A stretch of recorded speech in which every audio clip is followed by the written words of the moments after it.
Digital transformations, unfortunately, still have a fairly high failure rate. And in fact, one of the predictions I have in a video that I'm publishing later this week is that digital transformation failures are going to continue increasing in 2023 and beyond. What can we do to mitigate risk? How can we protect ourselves? How can we avoid failure? You have, vendors that are overselling software. They're underestimating the implementation costs. They're essentially, selling the sizzle, right? And there's not a lot of stake there. If you rely on the representations that the salespeople are making, they've got to help you because you're going to be in for a real tough time. Can one insure an ERP project in case it goes sour? Part of me thinks it would be an interesting business model, but then another part of me would be terrified if I were the insurance provider, because you think of these massive payouts that might, that are likely to be at stake. You've got to have a realistic expectation of how the software is going to drive, business initiatives and business success.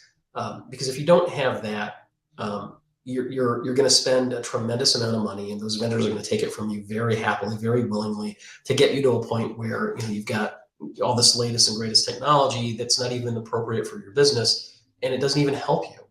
On the next ERP project, I will schedule 3 months for contract reviews and negotiations and 2 months for implementation.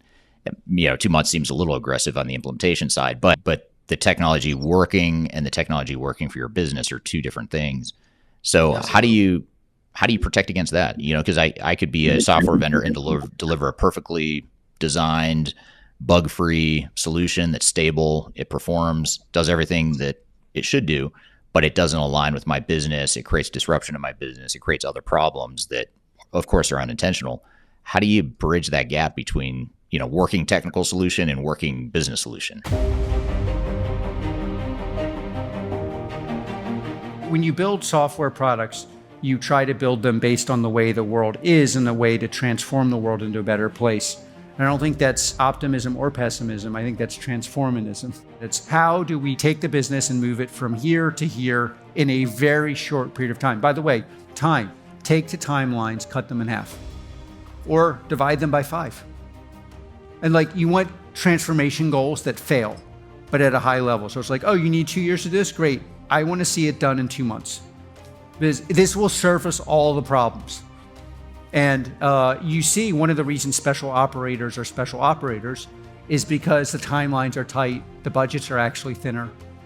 Special operations communities operate with less money and less time and more constraints. And then compare the output. Once we implemented pushing recommendations to the field staff, we dropped 20% at this particular site. It's a small plant, 20%, still $300,000 in our budget. That's direct money for us. So this is tremendous. Generated a lot of interest in the company, as you can imagine, because we have 300 sites. You can do the math. Our value here is that we've had about 20 different projects. We've created over $200 million in value. Savings, that's a big deal, right? This has all been in 2 years. That's hard to beat. That's really hard to beat. The time to analyze, we basically drastically reduced that time, factor 6. Faster learning, we could fly more often, we could learn faster. Is this fearlessness about data. We all often talk ourselves out of things in terms of why we can't deliver this, why it's going to take too long, why it's prohibitive. But Palantir brought, I would say, a refreshing fearlessness to that part of the discussion. About a third of the company is now active user of the Foundry. We started with use cases, like a real problem that has a huge impact on the company. And we had several very good successes together with Palantir.